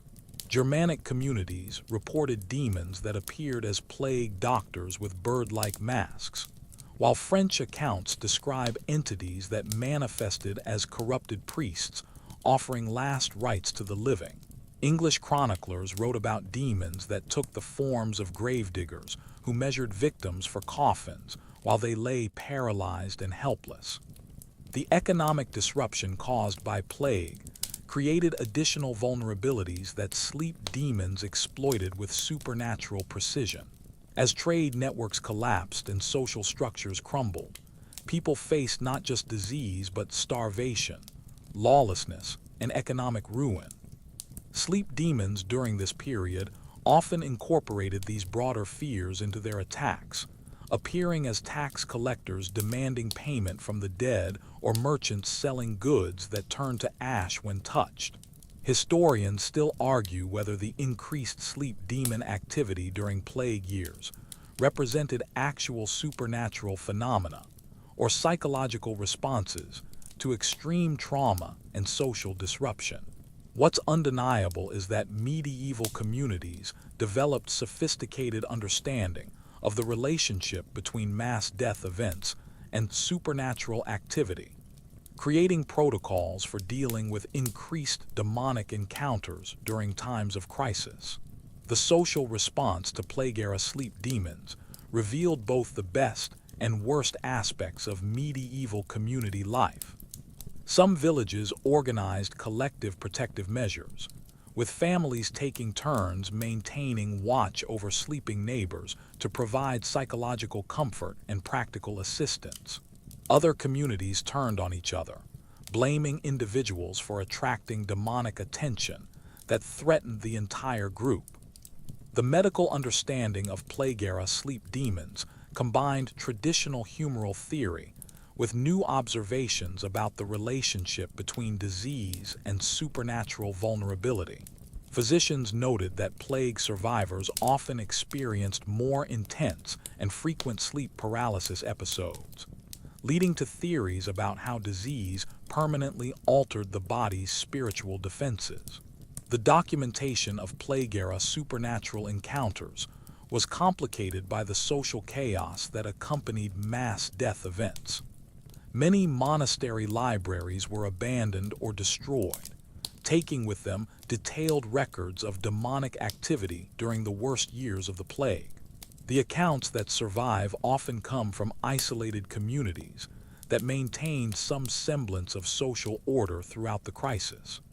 The long-term impact of plague-era sleep demon encounters extended far beyond the immediate health crisis.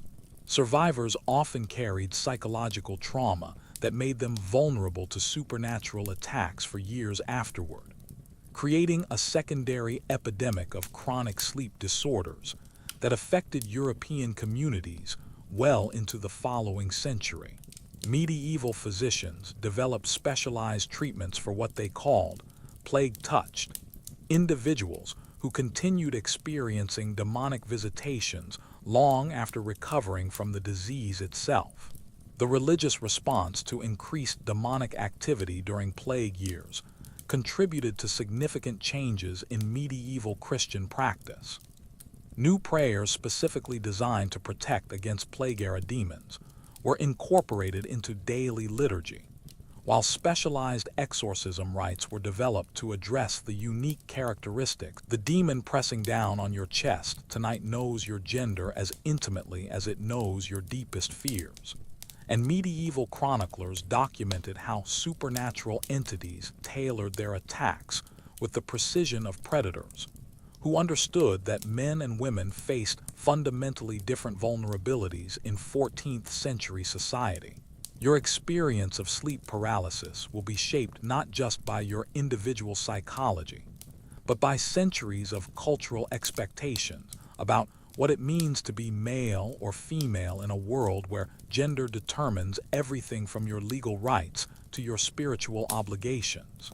If you're a woman lying paralyzed in your medieval bedchamber, your demon visitor likely appears as a corrupted version of masculine authority, perhaps a priest whose holy robes conceal something monstrous, or a husband whose familiar face has been replaced by features that suggest predatory intent. Medieval accounts consistently describe female victims encountering male demons who exploit the power imbalances that defined women's lives, whispering about sins of disobedience, while their crushing weight makes resistance impossible. The sexual component of female sleep demon encounters was documented with surprising frankness in medieval medical texts, despite the era's general reluctance to discuss women's sexuality openly. Female victims reported demons that combined seduction with violence, offering pleasure while simultaneously threatening destruction. These encounters often left women feeling spiritually contaminated in ways that male victims rarely experienced, creating additional layers of shame and psychological trauma. Medieval chroniclers noted that women's sleep demons frequently incorporated elements of domestic life into their attacks. The entity might appear as a corrupted version of household authority, a mother-in-law whose criticism becomes literally crushing, or a demanding infant whose cries grow louder as its weight increases on your chest. These domestic demons understood that women's fears often centered around family obligations and social expectations, rather than the political or economic concerns that dominated male supernatural encounters. The timing of female sleep demon attacks followed patterns that medieval physicians connected to women's biological cycles. Attacks intensified during menstruation, pregnancy, and childbirth, times when medieval medicine believed women were spiritually vulnerable due to their connection with blood and birth. This cyclical pattern of supernatural activity was seen as evidence that demons understood and exploited the rhythms of female biology. Male sleep demon encounters followed distinctly different patterns that reflected medieval masculinity's emphasis on physical strength, social status, and sexual prowess. If you're a man experiencing sleep paralysis, your demon likely appears as a challenge to your masculine identity, perhaps a rival who questions your courage while pinning you helplessly to your bed, or a creature that mocks your inability to protect your family while demonstrating its own superior strength. The most common male sleep demon took the form of a warrior or knight whose supernatural abilities made human martial skills irrelevant. This entity would challenge its victim to combat while maintaining crushing pressure that made any physical response impossible, creating a psychological torture specifically designed to undermine masculine confidence. Medieval accounts describe men who became obsessed with physical training after such encounters, desperately trying to prepare for supernatural battles they could never actually fight. Male victims often reported demons that incorporated elements of professional or social competition into their attacks.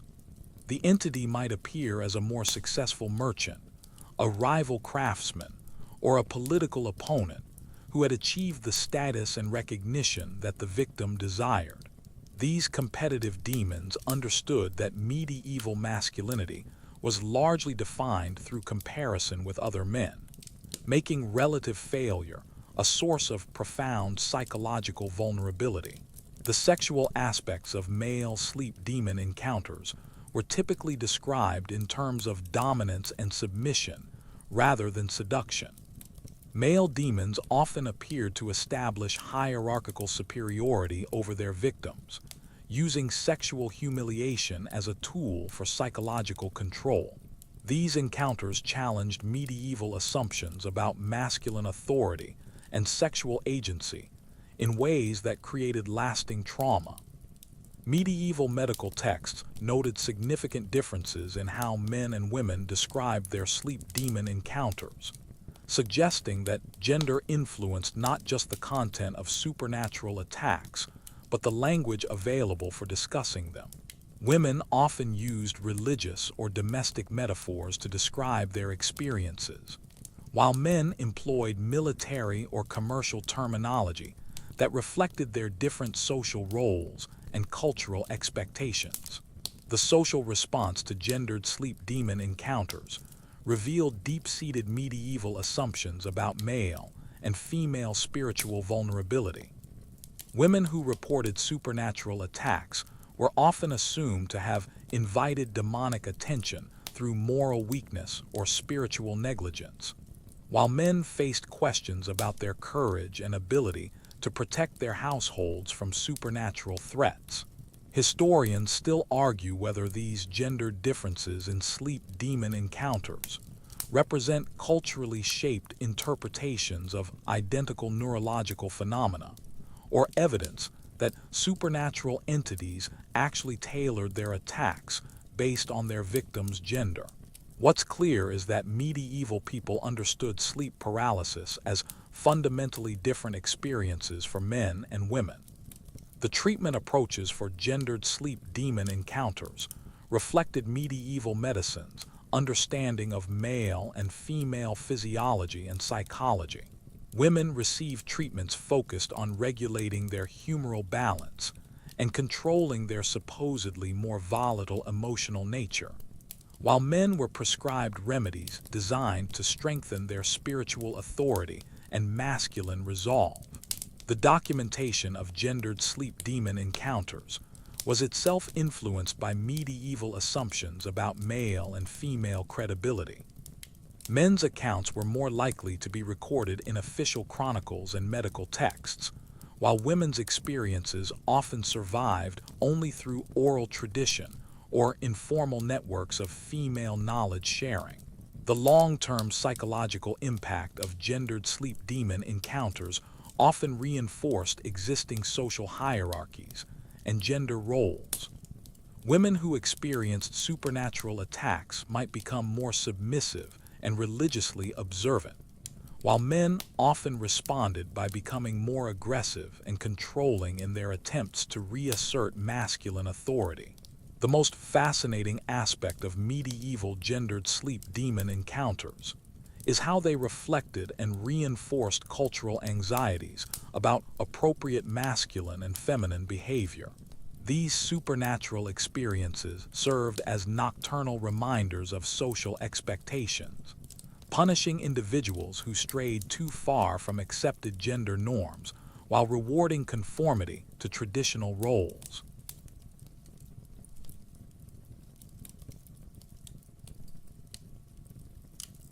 Father Benedictus arrives at your bedside, carrying a leather satchel filled with holy relics, blessed oils, and exorcism manuals that represent centuries of church experience in battling supernatural entities. But his worried expression suggests that your particular sleep demon may prove more challenging than the usual nocturnal nuisances that plague medieval households. The formal exorcism of sleep demons requires precise ritual knowledge, unwavering faith, and considerable physical courage, qualities that not every village priest possesses in sufficient measure. The Church's approach to sleep demon exorcism evolved through centuries of trial and error, creating standardized procedures that combined theological theory with practical experience gained from thousands of supernatural encounters. Father Benedictus begins by interviewing you about the specific characteristics of your demonic visitor, its appearance, behavior patterns, and preferred methods of attack. This information helps him identify which type of entity he's dealing with and select appropriate countermeasures from his arsenal of blessed objects and ritual procedures.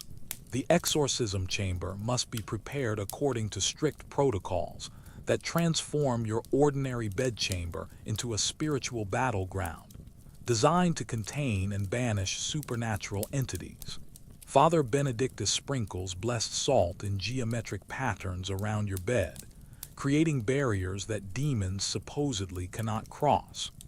Holy water is applied to every surface the entity might have touched, while blessed candles are positioned at cardinal points to create a protective matrix of consecrated light. The actual exorcism ritual begins with prayers that establish Father Benedictus's spiritual authority and invoke divine protection for everyone present. Medieval exorcism manuals contain dozens of specialized prayers for different types of sleep demons, each designed to exploit specific supernatural vulnerabilities. The old hag requires different incantations than incubi or regional entities like the Germanic Druid, reflecting the Church's sophisticated understanding of demonic taxonomy. The most dramatic moment of sleep demon exorcism occurs when Father Benedictus directly confronts the supernatural entity, demanding that it reveal its true name and purpose.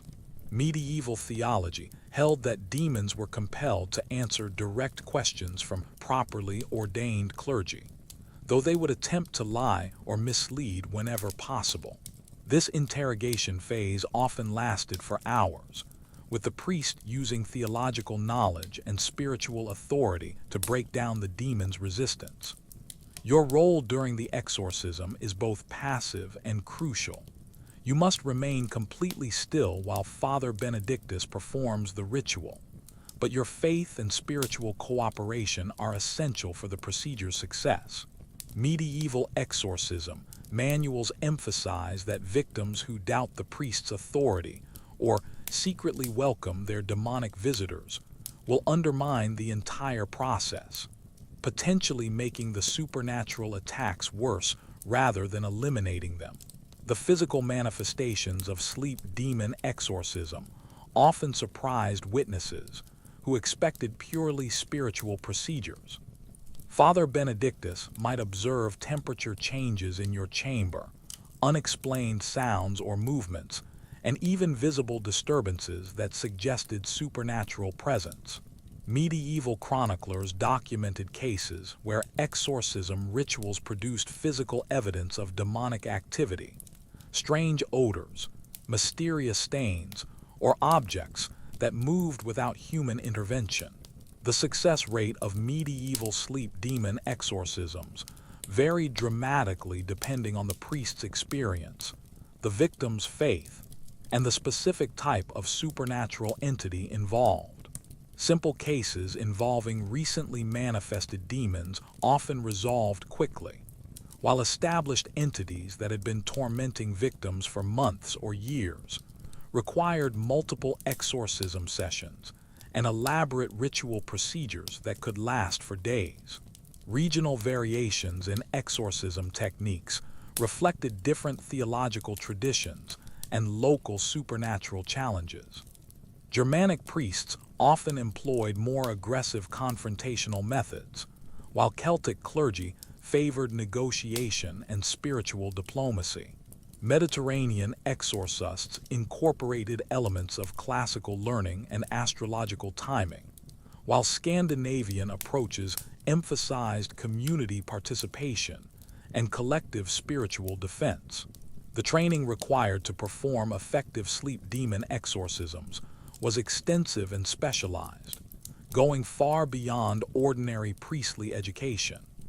Father Benedictus studied demonology texts, practiced ritual procedures under experienced mentors, and maintained detailed records of his supernatural encounters to improve his techniques. Some priests specialized exclusively in exorcism work, traveling between communities to address supernatural problems that local clergy couldn't handle. Historians still argue whether medieval exorcism rituals worked through psychological suggestion, actual supernatural mechanisms, or practical environmental changes that improved sleep quality and reduced anxiety. What's undeniable is that many victims reported significant improvement following proper exorcism procedures, suggesting these rituals addressed real problems regardless of their underlying mechanisms.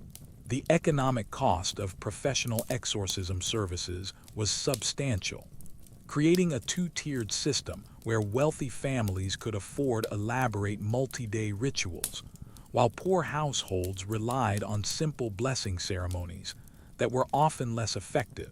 Some communities developed cooperative arrangements, where multiple families shared the cost of bringing experienced exorcists to address widespread supernatural problems. The psychological preparation for sleep demon exorcism was as important as the ritual procedures themselves. Father Benedictus spent considerable time counseling victims about what to expect during the ceremony, helping them understand their role in the process, and preparing them for the possibility that multiple sessions might be required to achieve complete success. The aftermath of successful sleep demon exorcism required ongoing spiritual maintenance to prevent the entity's return. Father Benedictus provided detailed instructions for maintaining protective measures, recommended changes to sleeping arrangements, and scheduled follow-up visits to ensure the supernatural threat had been permanently eliminated. Some victims required months of spiritual counseling to recover from the psychological trauma of their demonic encounters. The most challenging aspect of sleep demon exorcism was distinguishing between genuine supernatural attacks and psychological conditions that produced similar symptoms. Medieval priests developed sophisticated diagnostic procedures for identifying true demonic activity, but mistakes were common and sometimes resulted in inappropriate treatment that worsened rather than improved the victim's condition. The documentation of exorcism procedures created valuable archives that helped train future generations. The sleep demons of medieval Europe didn't simply vanish with the dawn of the Renaissance. They evolved, adapted, and transformed themselves into the supernatural entities that continue to visit paralyzed sleepers in the modern world, carrying forward 7 centuries of accumulated malevolence while learning new tricks from contemporary fears and anxieties. Your 14th century ancestors' detailed descriptions of nocturnal supernatural attacks provide an unbroken chain of documentation that connects medieval demonology to modern sleep paralysis research in ways that make scientists uncomfortable and historians fascinated.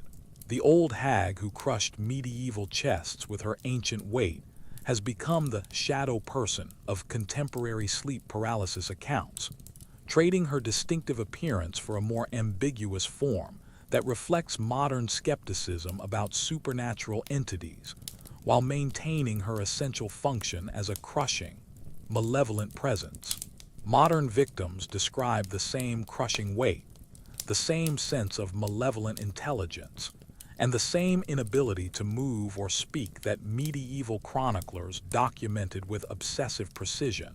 The incubi and succubi of medieval bedchambers have transformed into the alien abduction experiences that began appearing in 20th century sleep paralysis accounts, trading their overtly sexual medieval personas for the clinical, scientific horror of extraterrestrial medical examination. The paralysis remains identical. The sense of violation continues unchanged, but the cultural interpretation has shifted from demonic seduction to alien experimentation, reflecting humanity's evolving fears about non-human intelligence. Regional variations in medieval sleep demons have given way to culturally specific modern manifestations that follow the same geographic patterns established centuries ago. The Germanic Druid has become the bedroom intruder of contemporary German sleep paralysis accounts, while the English pinching spirit evolved into the Hat Man figure that appears in modern British supernatural encounters. The underlying supernatural taxonomy remains remarkably consistent despite surface changes in appearance and cultural interpretation. The medical understanding of sleep paralysis has advanced dramatically since medieval humoral theory, yet modern neuroscience struggles to explain many of the phenomena that medieval physicians documented with clinical precision. Contemporary researchers acknowledge that sleep paralysis involves REM sleep intrusion into waking consciousness, but they can't adequately explain why hallucinations show such remarkable consistency across cultures and centuries, or why some individuals experience physical sensations that seem impossible given current understanding of neurological function. The psychological impact of sleep paralysis remains virtually identical to medieval accounts, suggesting that whatever causes these experiences operates according to principles that transcend historical periods and cultural contexts. Modern victims report the same crushing terror, the same sense of supernatural presence, and the same lasting psychological trauma that medieval chroniclers described in their detailed case studies of demonic visitation. The treatment approaches for sleep paralysis have evolved from medieval exorcism and humoral rebalancing to modern pharmaceutical intervention and cognitive behavioral therapy. Yet success rates remain frustratingly similar to those achieved by medieval practitioners.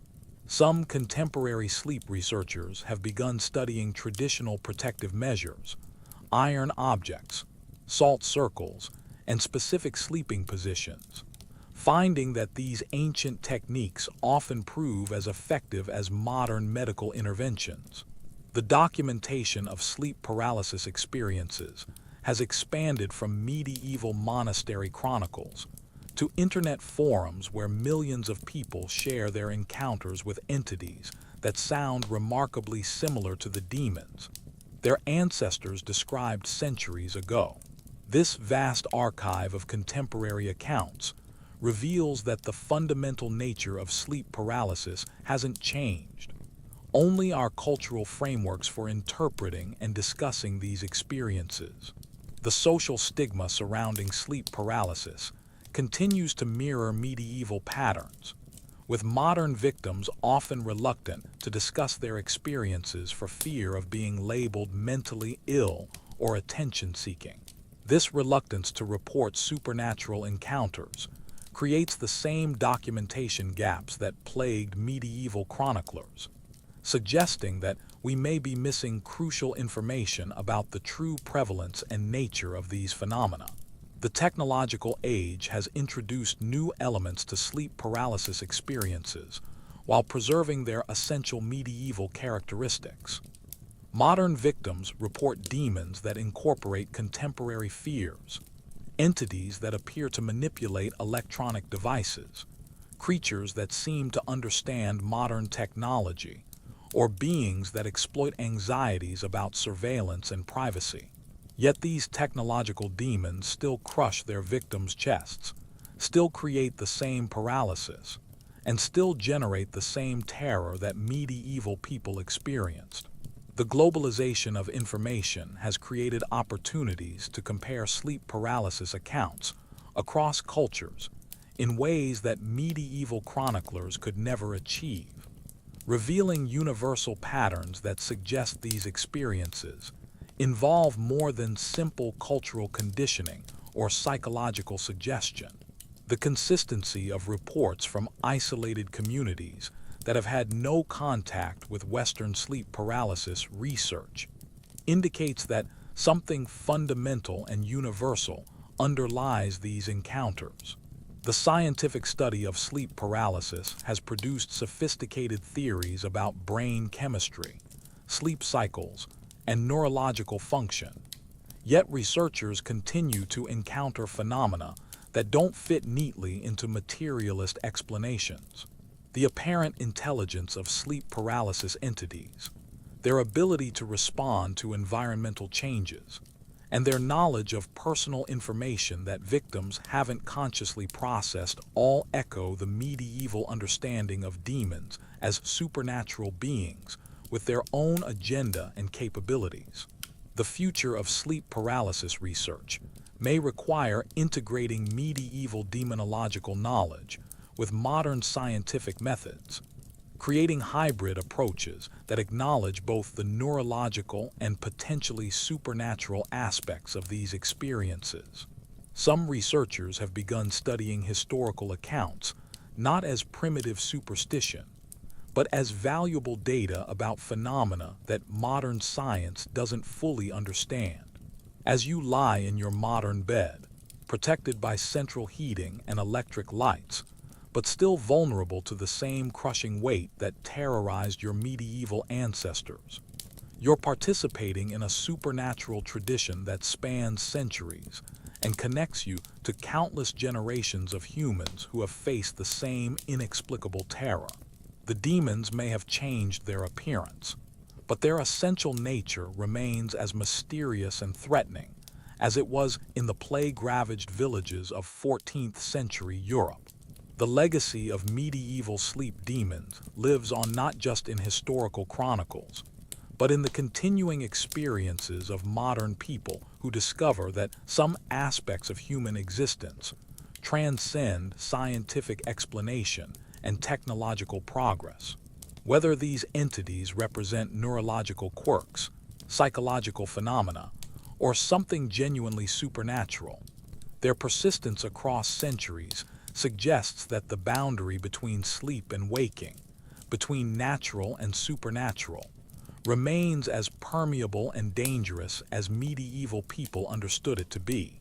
Tonight, as you prepare for sleep, remember that you're entering a realm that has remained fundamentally unchanged since the Middle Ages, a place where consciousness becomes vulnerable, where the impossible seems real, and where entities that may be demons, hallucinations, or something else entirely continue their ancient work of transforming rest into terror. Sweet dreams, and may your sleep be free from the crushing weight of centuries-old malevolence that still prowls the borderlands between waking and dreaming. The soft hum of your fan creates a gentle rhythm that gradually slows your breathing, while the familiar sounds of your modern world, distant traffic, electronic devices, the subtle settling of your home, begin to fade into the background. Your eyelids grow heavy as the weight of this long journey through medieval nightmares finally lifts from your shoulders, replaced by the comforting knowledge that you're safe in your own time, your own bed, surrounded by the protective barriers of electric light and scientific understanding. Let the darkness embrace you gently now, carrying you into peaceful sleep where no ancient demons wait to press down on you.